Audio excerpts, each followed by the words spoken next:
चुनक नाम के ऋषि थे। चुनक ऋषि चुनक, उन्होंने वेदों को पढ़ा, वो ज्ञानी आत्मा थे। उन्होंने अपने कल्याण के लिए निष्कर्ष निकाला कि वेदों में ओम नाम का जाप कहा है।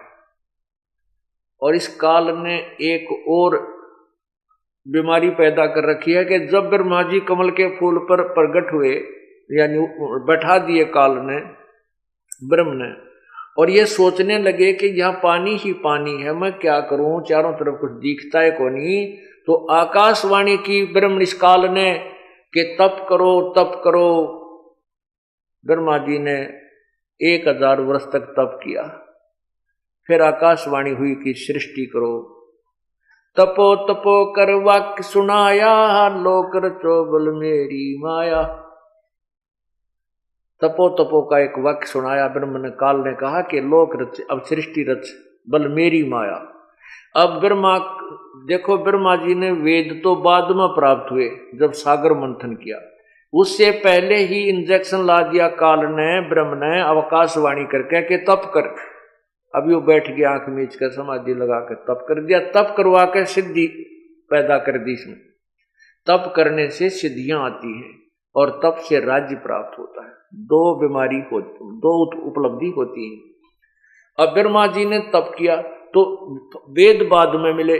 वेदों में कहीं नहीं लिखा कि ये कठिन साधना करो, हठ योग करो, लेकिन वो आकाशवाणी जो काल ने इस वेदों से न्यारी कर दी, क्योंकि वेदों का ज्ञान पूर्ण परमात्मा ने ब्रह्म को दिया, ब्रह्म ने आगे अपने पुत्रों को दिया।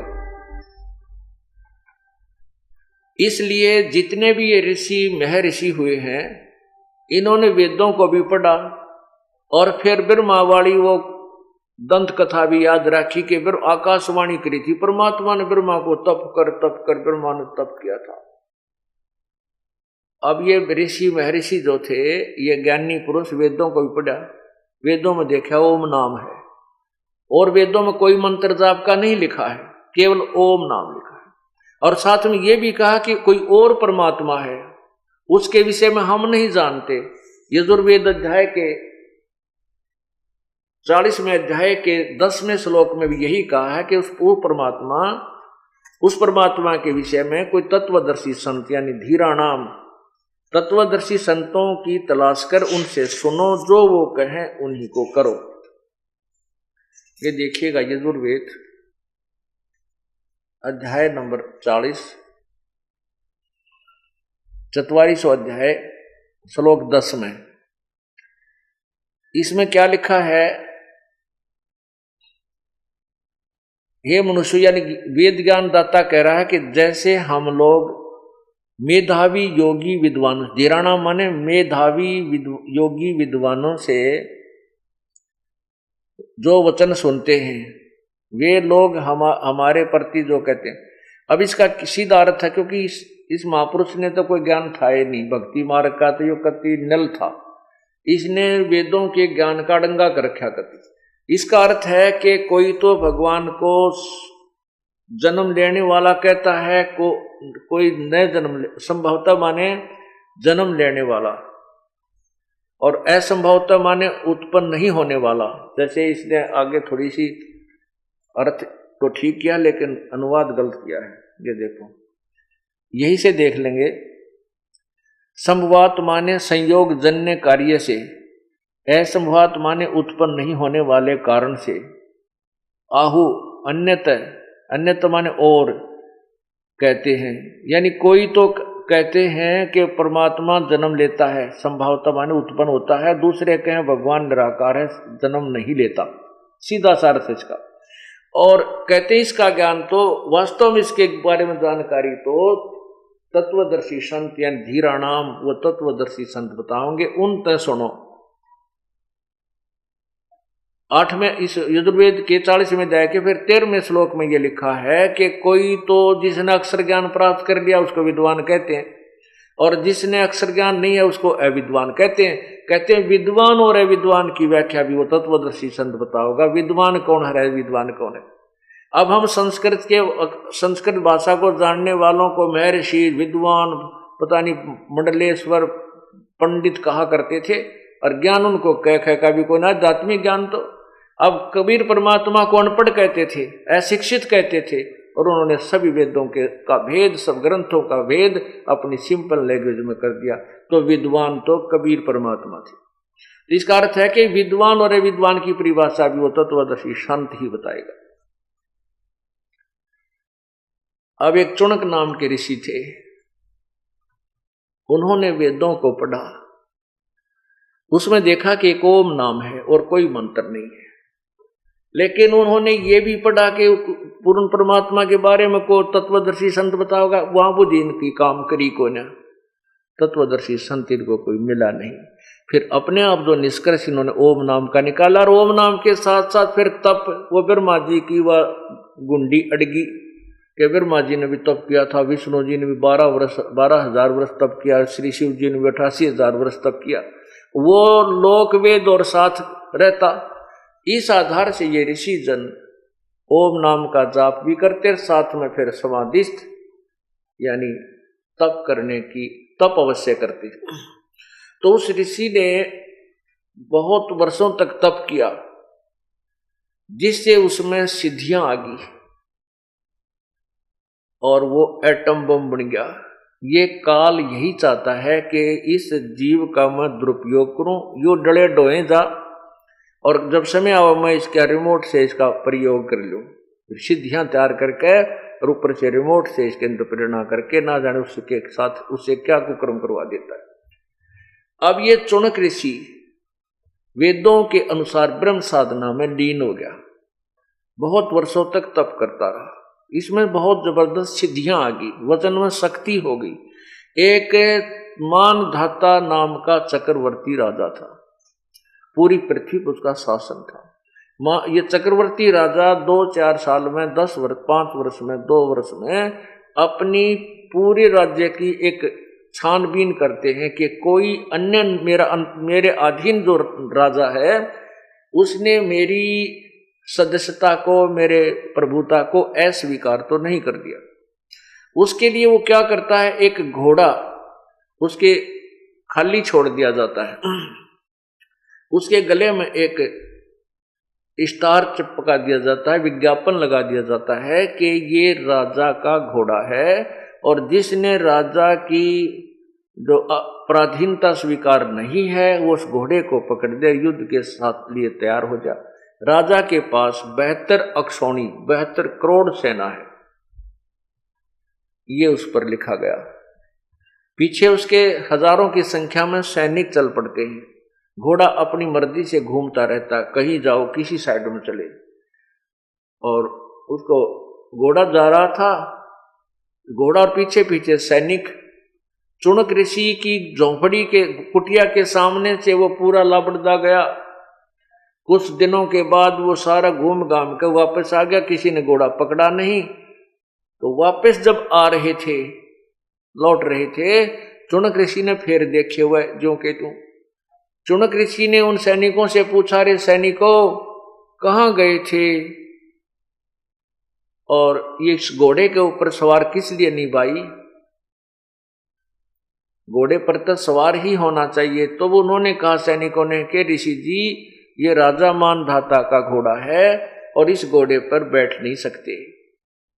इस घोड़े को इसलिए खाली छोड़ा हुआ है, इसके ऊपर आगे लिखा हुआ है कि जिसने भी राजा की प्रभुता स्वीकार नहीं है तो उस राजा ने इस घोड़े को पकड़ना होता है, और जो घोड़ा पकड़ लेता है उसके साथ युद्ध करना होता है। तो ऋषि ने कहा कि भाई इस घोड़े को किसी ने नहीं पकड़ा। सैनिक बोले कैसे पकड़े, हमारे राजा के पास 72 अक्षौणी सेना है, किसकी मां ने दूध पिलाया है जो हमारे राजा के घोड़े न पकड़ ले। अब देखो कोबत क्यों कर छावे, इसे इतने 1000 वर्ष तक तप किया, साधना की, भजन किया, और फिर अभिमान ज्यों का तो ऋषि जी में गर कर रहा। अब ऋषि उधर, क्योंकि ये सारी काल के हाथ में डोर है इनकी, स्वर नर मुनि जन 33 करोड़ी बंधे सभी निरंजन डोरी, ये काल की डोर का बंध रहे हैं और वही इनको नचाता है। अब उस काल ने वहां से प्रेरणा करती अंदर तक, अभिमान छा गया ऋषि में कि चक्रवर्ती राजा क्या हो गया कि इसको ये अपने आप को क्या समझ बैठा है, इसको ठीक करता हूं। तो क्या मन में आया, कहने लगा, ए भाई सैनिको, ए भाई सैनिको, यदि तुम्हारे घोड़े को, राजा के घोड़े को किसी ने नहीं पकड़ा तो मैं पकड़ लेता हूं।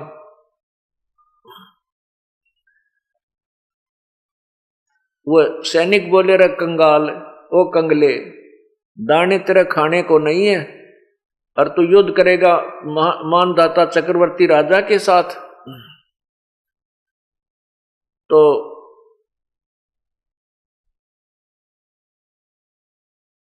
वो कहने लगे, सैनिक क्यों तेरी सामत आई है, अपना तोड़ ले धनुष कुटिया में। ऋषि कहने लगा कि तुमने इस चीज से क्या लेना देना भाई, मैंने यो घोड़ा बांध दिया और कह दे, बांध दे इस घोड़े ने मेरे कुटी इस पेड़ के साथ में, और कह दे तेरे राजा को कि चुनक ऋषि ने तेरा युद्ध स्वीकार कर लिया है। अब वो सैनिक गए, राजा को सब सतीथी बताई कि राजा महाराजा, राजा ने किसी ने तो तुम्हारा घोड़ा पकड़ा नहीं, लेकिन एक चुनक नाम के ऋषि ने आपके घोड़े को बांध लिया, आपको युद्ध के लिए ललकारा है। अब मानधाता राजा को बड़ा गुस्सा हुआ कि आज एक आदमी की हिम्मत पड़ेगी मेरा विरोध करने को, कल दूसरा भी सिर उठा सकता है। तो इस दृष्टिकोण से मानधाता चक्रवर्ती राजा ने 72 अक्षौणी सेना की 4 टुकड़ियां बनाई, 4 उसके विभाग किए। 18 अक्षौणी सेना एक बार में ऋषि को मारने के लिए भेजी। एक आदमी को मारने के लिए 18 करोड़ सेना भेज दी। ऋषि जी ने अपनी सिद्धि शक्ति से 4 एटम बम बना लिए, 4 परमाणु बम बना लिए। अब सारे जीवन की कमाई को कैसे नष्ट करते हैं ये सिद्ध पुरुष, ये महात्मा जिनको हम महर्षि कहा करते थे, ये कैसे नष्ट होते रहे तत्व ज्ञान के अभाव से।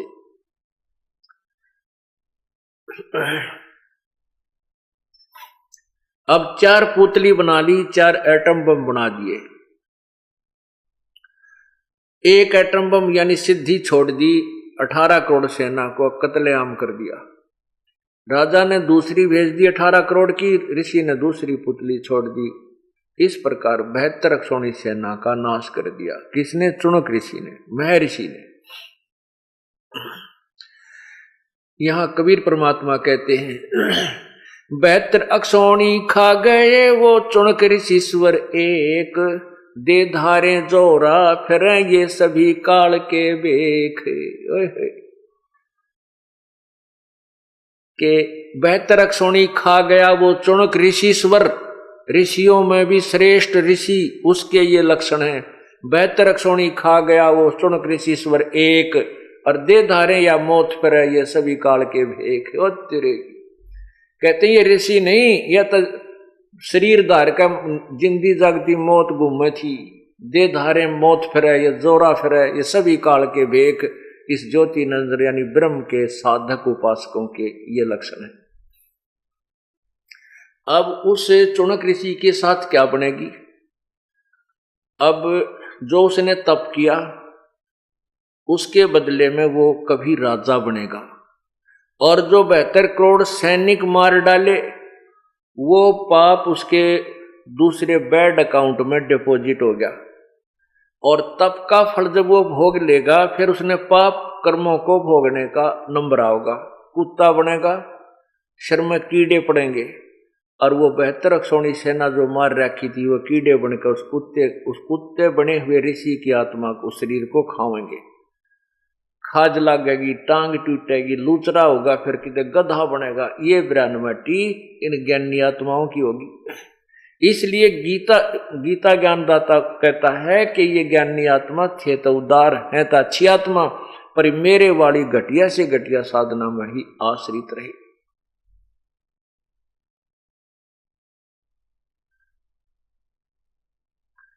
पुण्यात्माओं, जैसे कर्म प्राणी करता है वो भोगने पड़ते हैं, कब तक? जब तक पूर्ण परमात्मा की साधना उसे प्राप्त नहीं होती, तत्वदर्शी संत नहीं मिलता।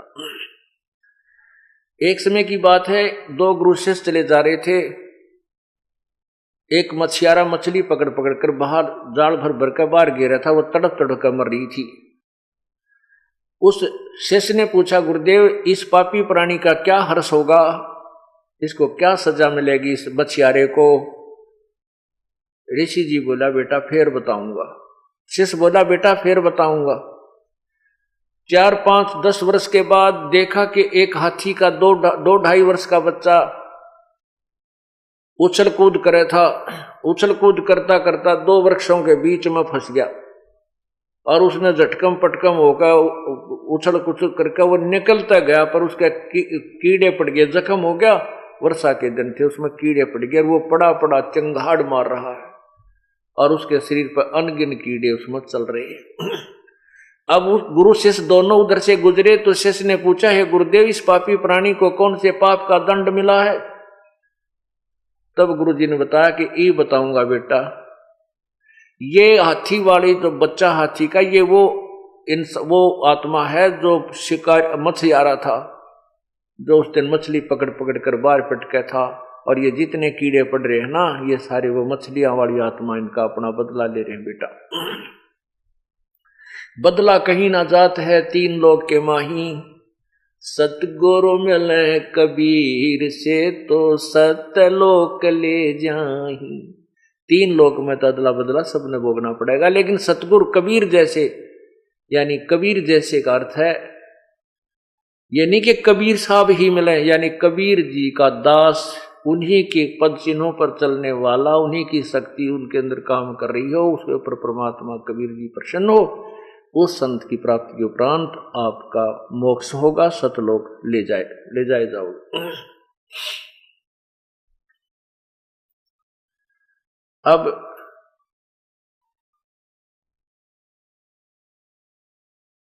गीता ज्ञान दाता प्रभु की भक्ति से भी मोक्ष नहीं है, ये भी अति घटिया है।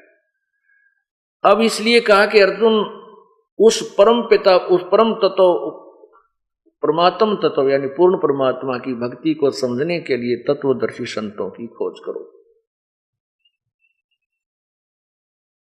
उनको दंडवत प्रणाम करो।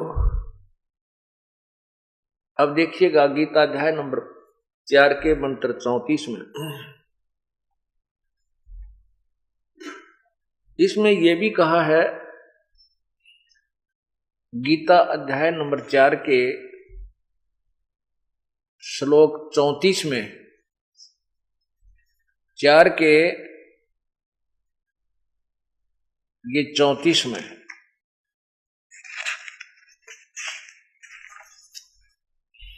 ये 34 है, ये इधर 4 के 34 में लिखा है कि उस ज्ञान को तू तत्वदर्शी ज्ञानियों के पास जाकर समझ, उनको भली बात भी दंडवत प्रणाम करने से, उनकी सेवा करने से और कपट छोड़कर सरलता पूर्वक प्रसन्न करने से वे परमात्म तत्व को भली भांति जानने वाले ज्ञानी महात्मा तुझे तत्व ज्ञान का उपदेश करेंगे। अब ये तत्वदर्शी संत होगा कैसा, कौन है, उसके विषय में बताया है 15वें अध्याय के प्रथम श्लोक में। 15वें अध्याय के प्रथम श्लोक में लिखा है कि वो तत्वदर्शी संत कैसा होगा।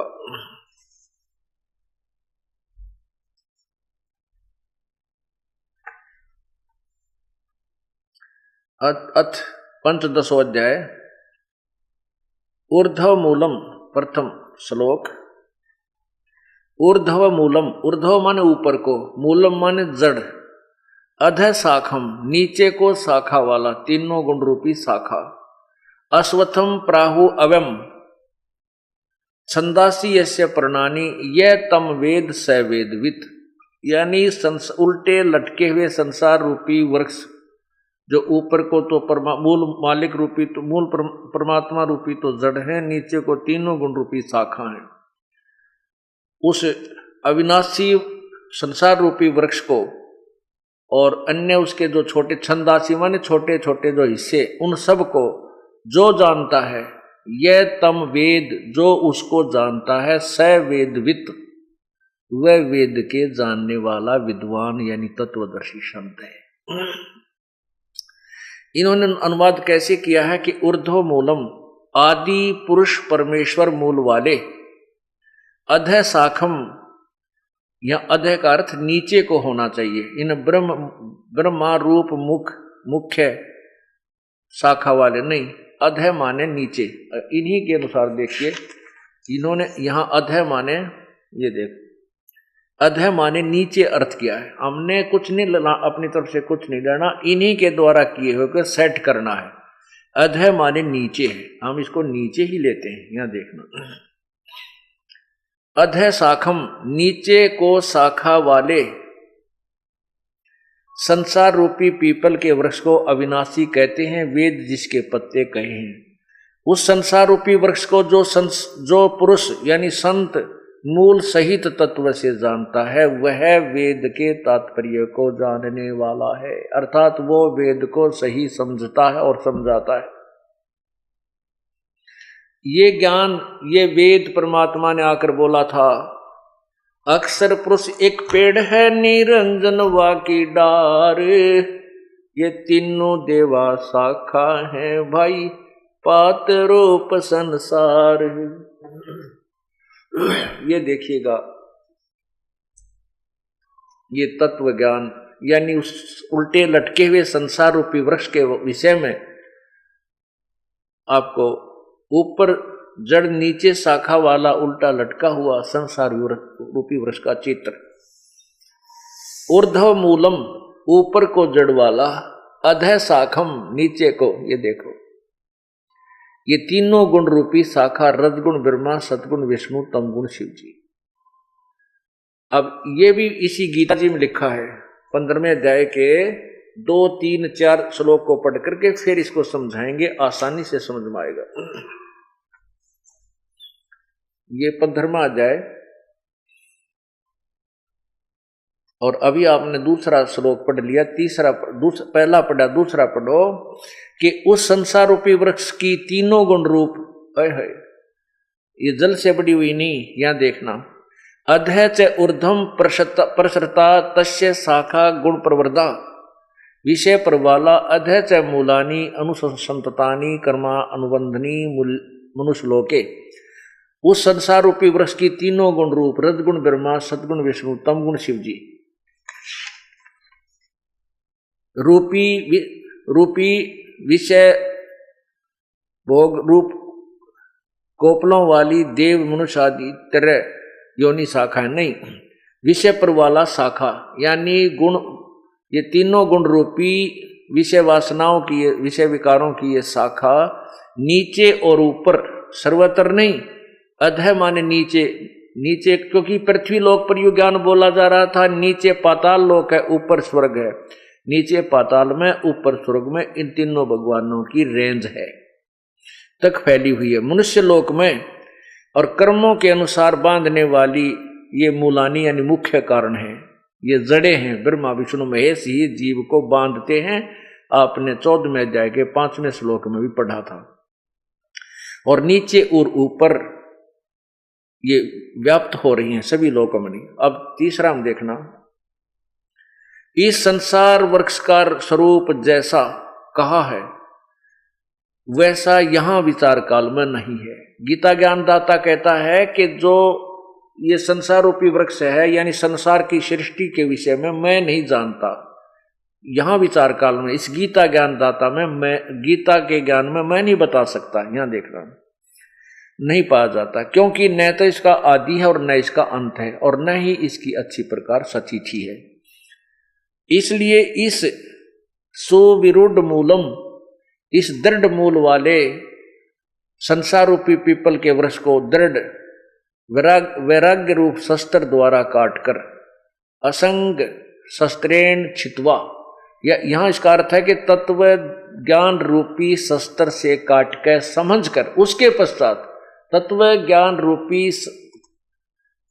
शस्त्र से काट के सारे उलझे हुए ज्ञान को यानी उसे समझकर, उसके पश्चात उस परम पद रूप परमेश्वर को भली भांति खोजना चाहिए, जिसमें गए हुए पुरुष फिर लौटकर संसार में नहीं आते, और जिस परमेश्वर से इस पुरातन संसार वृक्ष की प्रवृत्ति विस्तार को प्राप्त हुई, अर्थात जिस भगवान ने सृष्टि की रचना की है, उसी आदि पुरुष नारायण के गीता ज्ञानदाता कहता है मैं शरण हूं, मैं भी उसी के अधीन हूं। इस प्रकार दृढ़ निश्चय करके उस परमेश्वर का मनन और निधि दर्शन करना चाहिए। अब यहां इससे सिद्ध होता है कि वहां अनुत्तम शब्द को यदि वो समास लगा करके अति उत्तम सिद्ध करना चाहें तो भी नहीं हो सकता, क्योंकि गीता ज्ञानदाता तो कहता मैं भी उससे की शरण में हूं, तो उसकी गीता ज्ञानदाता की भक्ति साधना अति उत्तम नहीं कही जा सकती। अब गीता अध्याय नंबर 7 के ही गीता अध्याय नंबर 7 के 19 को और आपको सुनाता हूं। इसमें निर्णायक ज्ञान है। गीता ज्ञानदाता कहता है कि बहुनाम जन्मानाम अंते ज्ञानवान माम प्रपद्यते।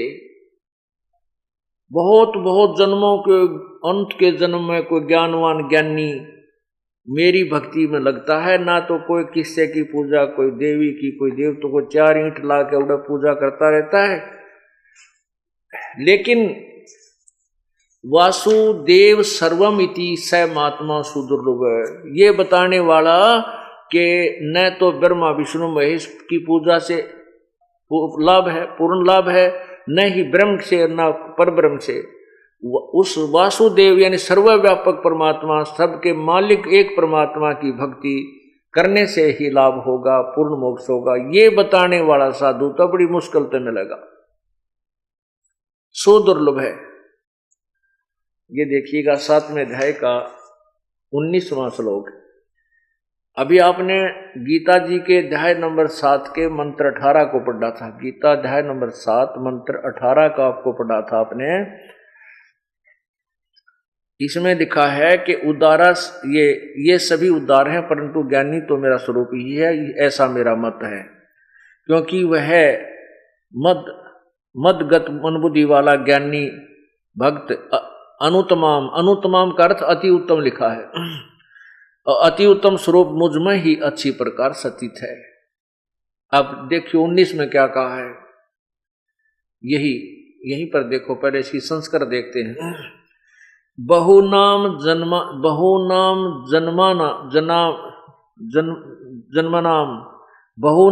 जन्मनाम अन्ते ज्ञानवान माम प्रपद्यते वासुदेव सर्व इति स महात्मा सुदुर्लभ। बहुनाम जन्मानाम, बहुत बहुत जन्मों के अंत के जन्म में ज्ञानवान ये ज्ञानी आत्मा मेरी भक्ति करते हैं, और वासुदेव सर्वमिति स महात्मा सुदुर्लभ, ये बताने वाला कि वासुदेव यानी सर्वव्यापक सबका मालिक जो भगवान है वही सब कुछ है, सर्वम है, यह बताने वाला महात्मा बहुत मुश्किल से मिलेगा, शायद सुदुर्लभ, बड़ी मुश्किल से मिलेगा। अब यही प्रमाण आदरणीय गरीबदास साहिब जी ने कहा है, तत्व भेद कोई ना कहे रे झूम करा, यो पैसे ऊपर नाच सुनो रे झूम करा। एक पंजाब से राम राय नाम का एक भक्त आया था गरीबदास साहिब के पास। जब गरीबदास जी को परमात्मा की प्राप्ति हो चुकी थी, सतलोक ले जाकर गरीब कबीर साहिब ने गरीबदास जी की आत्मा को वापस शरीर में छोड़ दिया था। उसके पश्चात उन्होंने ये निर्णायक ज्ञान कहा। तो उस राम राय का उर्फ नाम झूमक करा भी था, वो भी ब्रह्मा विष्णु महेश विष्णु जी का उपासक था। जब इस तत्व ज्ञान को समझा तो उसने कहा कि हे भगवान, यो ज्ञान तो आज तक किसी ने हमारे को बताया को नहीं। तब गरीबदास जी ने कहा था, तत्व भेद कोई ना कहे रे झूमकरा, ये पैसे ऊपर नाच सुनो रे झूमकरा, कोटो मध्य कोई नहीं रे झूमकरा, अरबों में कोई गर्क सुनो रे झूमकरा। इस तत्व ज्ञान को बताने वाला करोड़ संतों में तो तुझे मिलेगा नहीं, अरब संतों में कोई एक गर्क, गर्क माने कंप्लीट नॉलेज रखने वाला, पूर्ण रूप से ज्ञान रखने वाला, कोई अरबों में गर्क कोई सुनो रहा झूमक रहा। अब जैसे कबीर साहब के बारे में छोटी मोटी जानकारी देने वाले संतां की कति कमी नहीं। कबीर पंथ में मेरे ख्याल में तो 10-20 लाख ग्रुप आ जाएंगे कबीर पंथ में, और कह का बेरा नहीं परमात्मा के बारे में और भगवान के बारे में वैसे ज्ञान देने वाले तो गांव गांव में, अगर एक गांव में 10,000 20,000 की आबादी है तो 5,000 ग्रुप आवेंगे। 5,000 ग्रुप कैसे हैं? जैसे किसी के बालक का तकलीफ होगी, कहते वो उसकी सासू बतावेगी बाहर लीगा दर दे इसके 2 रुपये, या पड़ोसन आ जाओगी भाई बेबे भीतर लीगे दर दे, यानी 2 गुरु तो हो गए। फिर कोई और चलती फिरती आ जाएगी, नो कहेगी थारा तो गुड़गा माड़ी की पूजा, उसके बेली दर दे। यानी एक गांव में 5,000 तक कम गुरु नहीं है। और फिर ये गांव देख ले सारे संसार में कितने हैं, और किसी ने क्या है का बेरा को नहीं। इसलिए कहते हैं करोड़ों में तो कोई सह नहीं रहा झूमक रहा, अरबों में कोई गर्क सुनो रहा झूमक रहा। यही गीता जी कह रहे हैं कि वासुदेव सर्वमितिम स महात्मा सुदुर्लभ है। ये बताने वाला कि वो वासुदेव यानी सर्व वासुदेव श्री कृष्ण जी नहीं थे। वासुदेव तो उनके पिता का नाम था। वासुदेव वेदों में पूर्ण परमात्मा की महिमा है और उसी के आधार पर बच्चों के नाम रखे जाते हैं। अब वासुदेव नाम धर लिया हमने श्री कृष्ण जी का। वासुदेव तो उनके पिता का नाम था, वासुदेव के पुत्र थे वो।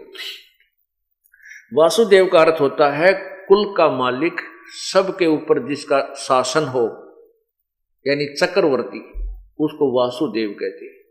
अब श्री कृष्ण जी की सती थी और ब्रह्म की सती थी और पूर्ण परमात्मा वासुदेव की सती थी। को जो बतावेगा वो तत्वदर्शी संत बड़ी मुश्किल से मिलेगा। अब आपको वासुदेव की परिभाषा दिखाते हैं, सुनाते हैं। ये देखिएगा एक ब्रह्मांड का चित्र।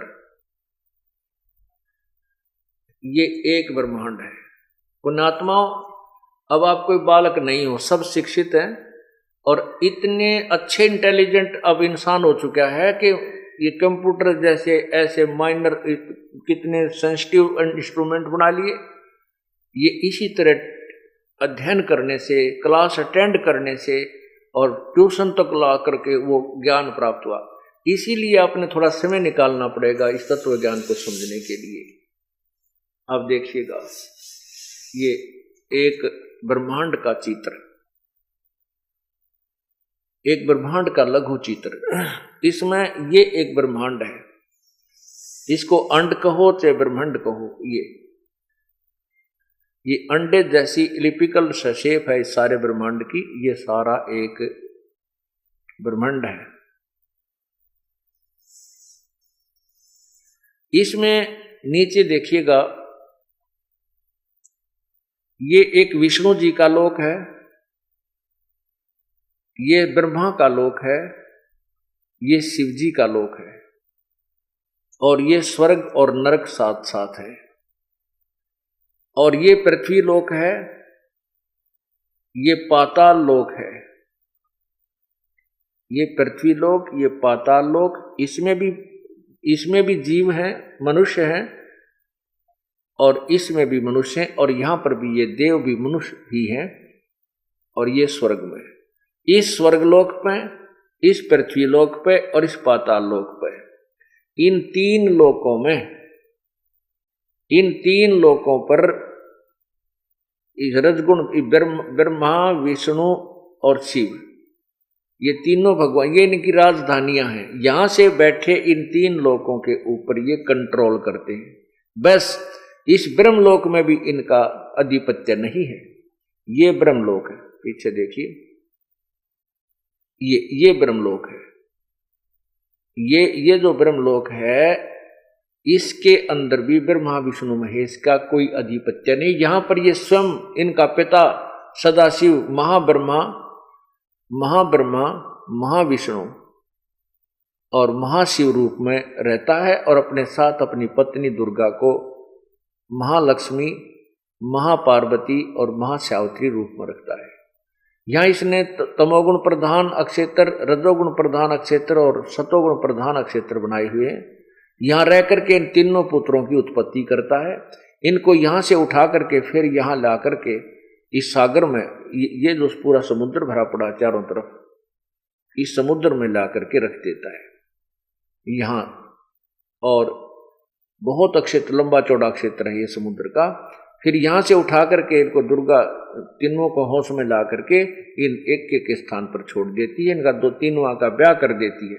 तो ये भगवान ब्रह्मा विष्णु महेश तो केवल एक ब्रह्मांड में, इस ब्रह्मांड में एक एक विभाग के और केवल 3 लोकों में, रजगुण, इस पृथ्वी लोक, पाताल लोक और स्वर्ग लोक पर प्रभु हैं। एक एक विभाग के मालिक है। पूरे ब्रह्मांड में भी ये मालिक के मालिक नहीं है, पूरे ब्रह्मांड में भी व्यापक नहीं है, पूरे ब्रह्मांड में भी ये वासुदेव नहीं है, अर्थात ये वासुदेव नहीं है। अब देखिएगा, एक ब्रह्मांड का चित्र आपने देखा। अब देखिएगा 21 ब्रह्मांड जो काल के हैं, ज्योति निरंजन के।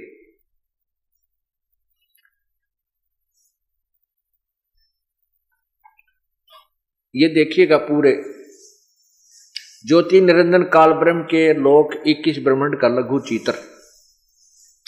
ये पूरे 21 ब्रह्मांड है। ये ज्योति निरंजन का ब्रह्म का अक्षेत्र है। अब ये देखिए, जो एक ब्रह्मांड आपने देखा था, अब वो ब्रह्मांड ये समझो एक गेंद सी दिखाई देती है, ये है। और इसने महाब्रह्मांड बनाया है काल ने। इस महाब्रह्मांड में ऐसे ऐसे 5 ब्रह्मांड रखे हैं। अब ये 21 ब्रह्मांड में ये ज्योति निरंजन मालिक है। लेकिन ये कुल का मालिक नहीं है, क्योंकि वो इससे अलग और लोक हैं। केवल इनके अंदर ये व्यापक है, सर्वव्यापक नहीं है। अब देखिएगा, ये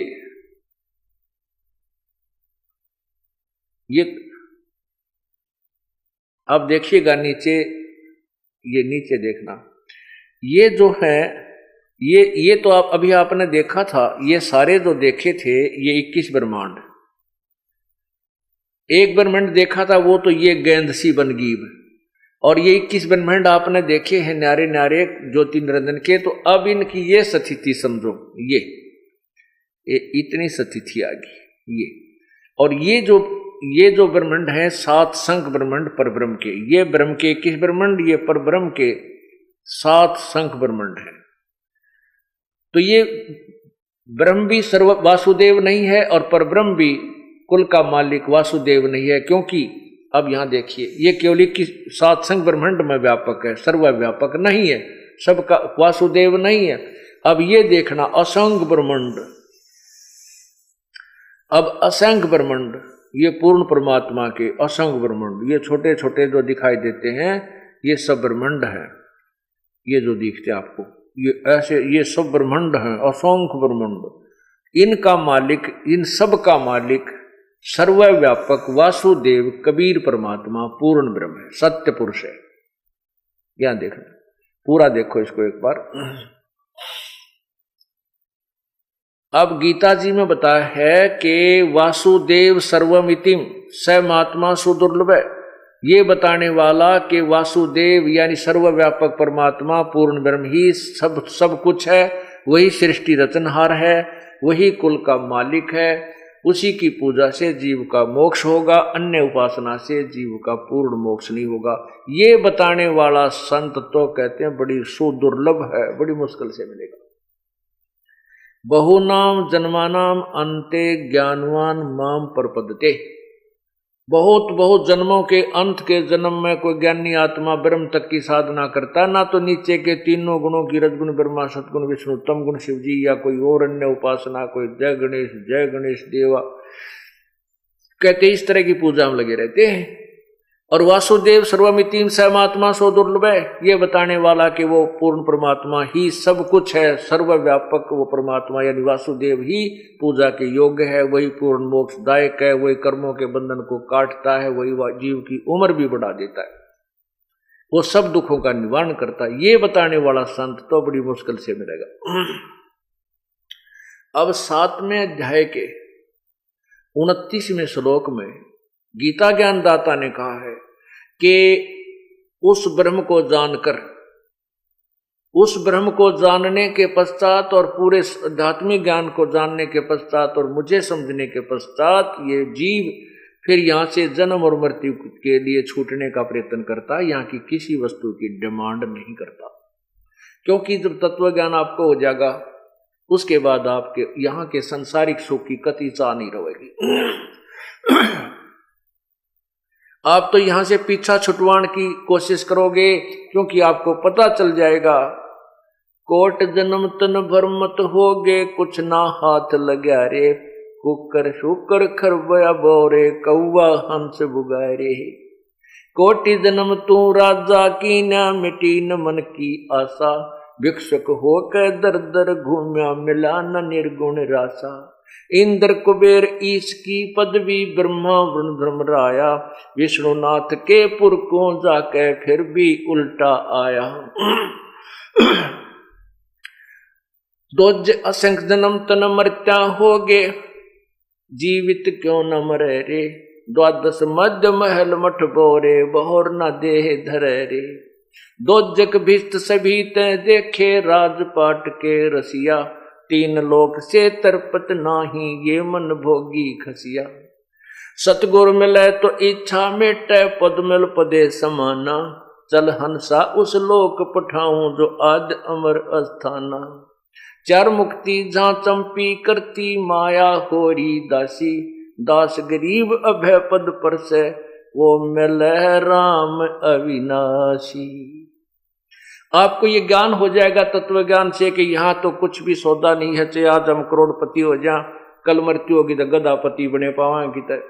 तो यहाँ तो कुछ भी नहीं चाहिए, हमने यहाँ से तो पीछा छूटा भगवान, जन्म मृत्यु से हमारा पीछा छूटा है, किस प्रकार छूटा, तो फिर तो यही चाह जीव को रह जाएगी। ये गीता ज्ञानदाता स्पष्ट कर रहा, देखिएगा श्रीमद् भगवत गीता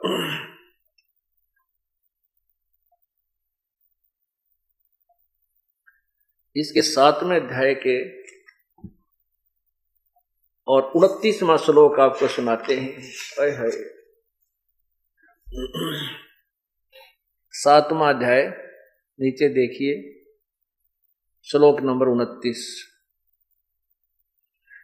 इसमें लिखा है, जरा मरण मोक्षाय माम आश्रित्य यतन्ति ये, ते ब्रह्म तत्, ब्रह्म तत्व माने तत् ब्रह्म को, विदु माने जानकर, कृष्णमन अध्यात्मम कर्म च अखिलम।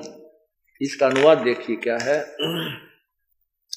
जो मेरे शरण होकर, माम आश्रित है, मेरे शरण का अर्थ है जो मैं ज्ञान कह रहा हूं इसके ऊपर जो आश्रित होगे, वो जरा मरण छूटने के लिए यत्न करते हैं।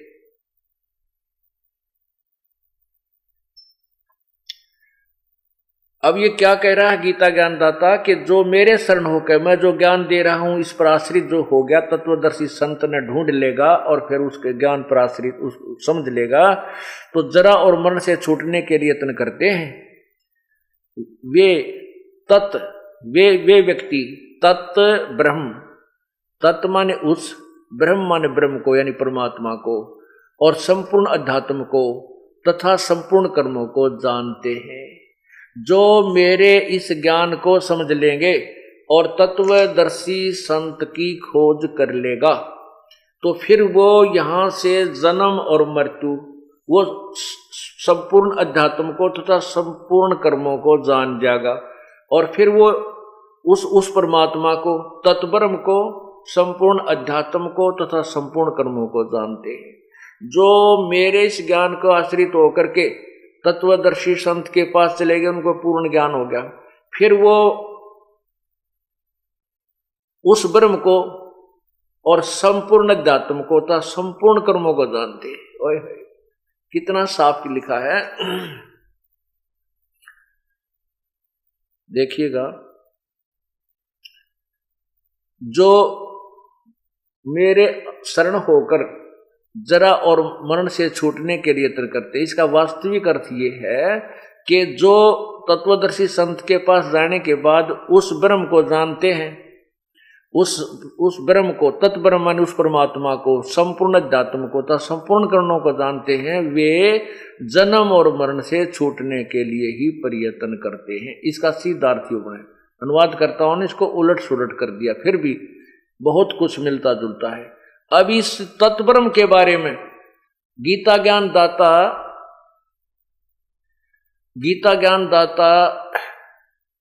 से अर्जुन ने पूछा कि भगवान वो तत्ब्रह्म कौन है फिर, जिसके बारे में आप बता रहे हो कि उसको समझने के बाद, उसका ज्ञान होने के बाद फिर तो जन्म मृत्यु से छूटने का जीव प्रयत्न करता है, या कि कुछ वस्तु नहीं मांगता।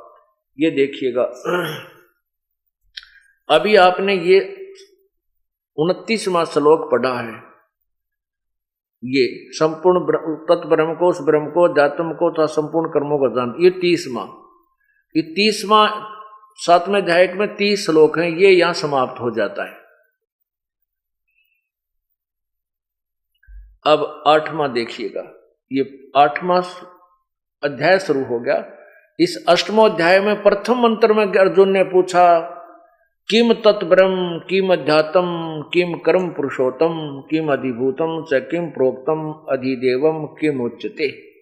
हे पुरुषोत्तम, तत्ब्रह्म किम, वह ब्रह्म क्या है, वो ब्रह्म यानी आपसे न्यारा और परमात्मा कौन है। इसका उत्तर 8वें अध्याय के इसी के तीसरे श्लोक में गीता ज्ञानदाता ने कहा है। ये तीसरे श्लोक में कहा है कि वह परम अक्षर ब्रह्म है। ओए होए, वह तो परम अक्षर ब्रह्म है। इससे सिद्ध है कि गीता ज्ञान दाता से अन्य कोई और भगवान है। ब्रह्म का अर्थ भगवान होता है, प्रभु होता है। जैसे हम पूर्ण ब्रह्म कहते हैं, परम अक्षर ब्रह्म कहते हैं। परम अक्षर ब्रह्म का होता है जो वास्तव में अविनाशी, जो कभी नष्ट ना हो, वो भगवान। ये गीता ज्ञानदाता खुद कहता, मेरे तेरी तो मृत्यु होती है, इसलिए किसी अन्य परमात्मा पूर्ण ब्रह्म के बारे में, परम अक्षर ब्रह्म के विषय में जानकारी दी है। और फिर 8वें अध्याय के 5वें श्लोक में गीता ज्ञानदाता कहता है कि मेरी भक्ति कर मुझे प्राप्त होगा। 7वें श्लोक में भी कहता है मेरी भक्ति कर, युद्ध भी कर, मुझे प्राप्त होगा। 8वें अध्याय के 6ठे श्लोक में कह रहा है कि ये नियम है, अंत समय में जो भी जिसकी भक्ति करता हुआ प्राण त्याग कर जाता, उसी भगवान के पास पहुंच जाता है। 8वें अध्याय के 8, 9 और 10 श्लोक में उस परम अक्षर ब्रह्म के विषय में बताई है। ये देखिएगा,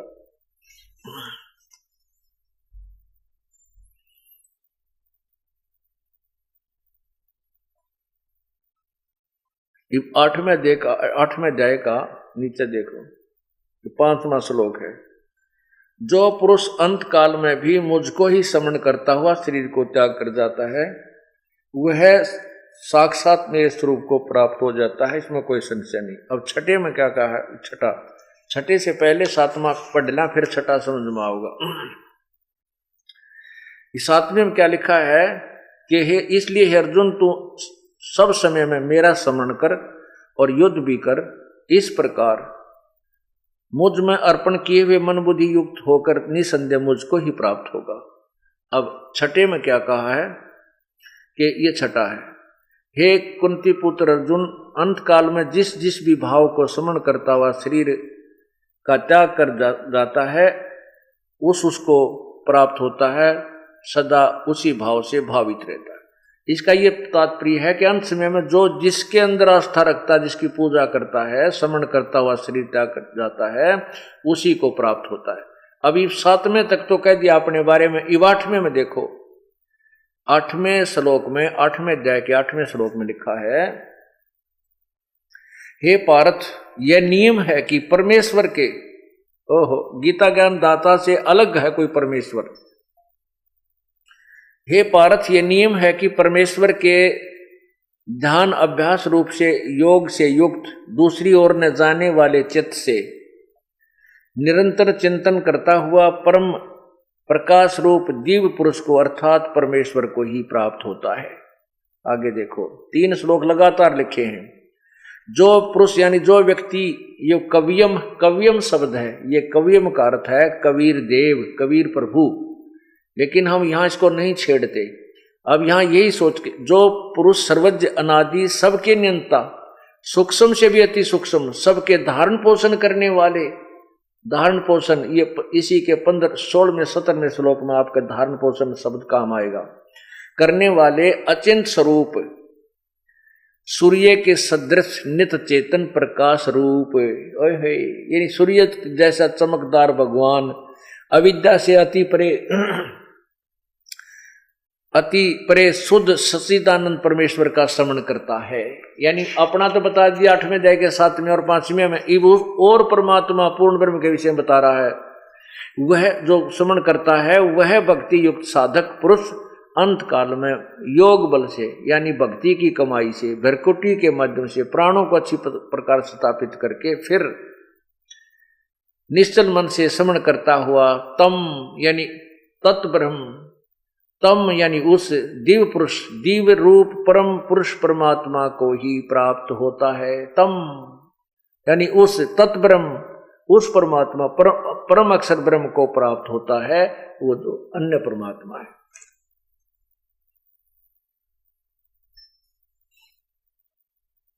अब ये देखिएगा गीता जी के 8वें अध्याय के और 16वें श्लोक में लिखा है कि ब्रह्मलोक तक सभी लोग नाशवान हैं। हे अर्जुन, ब्रह्मलोक पर्यंत सब लोग पुनर्वर्ती में हैं, पुनर्वर्ती हैं, परंतु कुंती पुत्र मुझको प्राप्त होकर पुनर्जन्म नहीं होता। ये इन्होंने अनुवाद गलत किया है।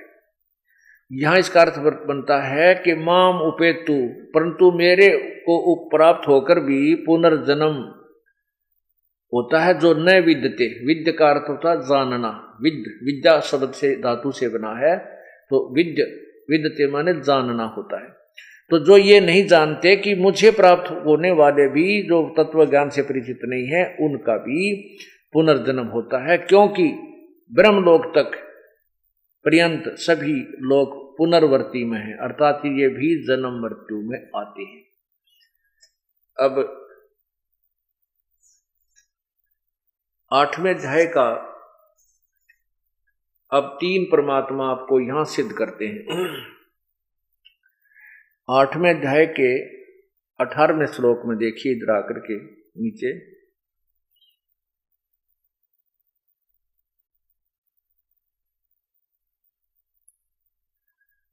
संपूर्ण चराचर भूतगण, ये ब्रह्म के दिन के, या ब्रह्म नहीं, ये परब्रह्म होना चाहिए,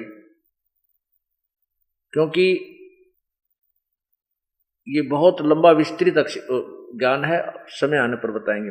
यहां पर है कि संपूर्ण चराचर भूतगण परब्रह्म के, इसमें ब्रह्म लिखा, ब्रह्म के दिन में प्रवेश काल में अव्यक्त से अर्थात ब्रह्म से के सूक्ष्म शरीर से उत्पन्न होते हैं, और ब्रह्मा लिखा है, ब्रह्मा की रात, यहां ब्रह्मा लिखा है इन्होंने, ब्रह्मा, ये ब्रह्मा नहीं है, क्योंकि 8वें अध्याय के 17वें श्लोक में ये देखिए, इसमें लिखा है सैंसर युग पर्यंत अह यत ब्रह्मणे विदु रात्रिम युग सहस्रांताम ते अहोरात्रि जना। यहां सहस्र युग पर्यंत लिखा है, ना कि सहस्र चतुर्युग पर्यंत। ओनली सहस्र युग लिखा है, ना कि सहस्र चतुर्युग, सहस्र युग पर्यंत लिखा है। यहां देखना,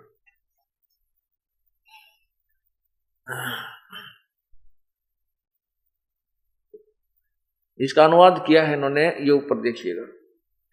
ब्राह्मण का अर्थ इन्होंने ब्रह्मा कर दिया है। ब्राह्मण का अर्थ होता है बड़ा भगवान, यानी परब्रह्म, ब्रह्म से नेक्स्ट जो प्रभु है। यहां लिखा है ब्राह्मण का अर्थ ब्रह्मा कर, ब्रह्मा का जो दिन है वह 1000 चतुर्युग, इन्होंने 1000 चतुर्युग कर दिया।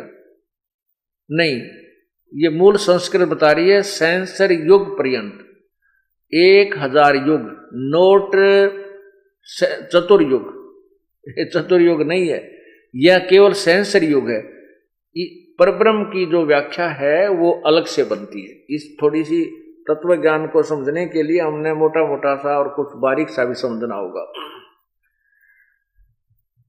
ब्रह्मा, एक ब्रह्मा की मृत्यु 7 ब्रह्मा की मृत्यु के बाद एक विष्णु की मृत्यु होती है, 7 विष्णु की मृत्यु के उपरांत एक शिव की मृत्यु होती है।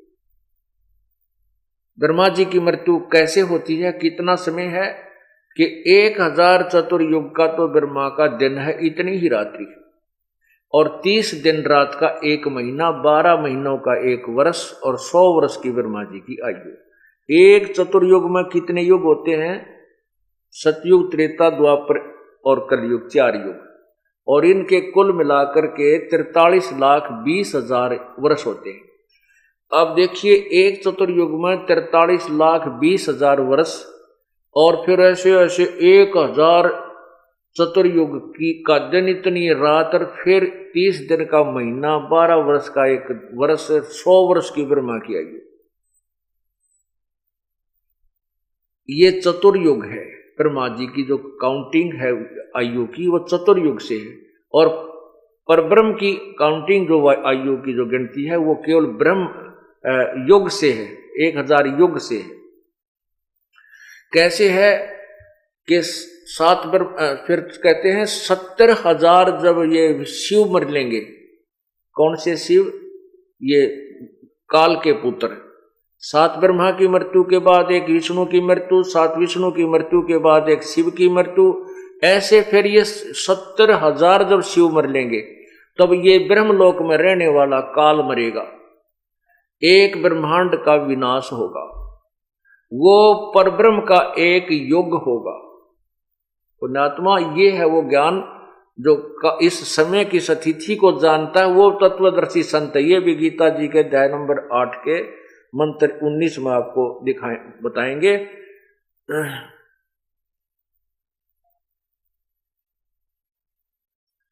तो उसमें क्या बताया, फिर वो परब्रह्म का एक युग हो गया। ऐसे परब्रह्म के 1000 युग, 1000 एक वर्ष हो गया, उसका एक दिन हुआ, और ऐसे 1000 एक युग होगा, 1000 युग का परब्रह्म का दिन, और इतनी ही परब्रह्म की रात, और इस प्रकार फिर 100 वर्ष की परब्रह्म की आयु है। अब विचार करना कि 70,000 विष्णु मर लेंगे ना, ये शिव मर लेंगे, तब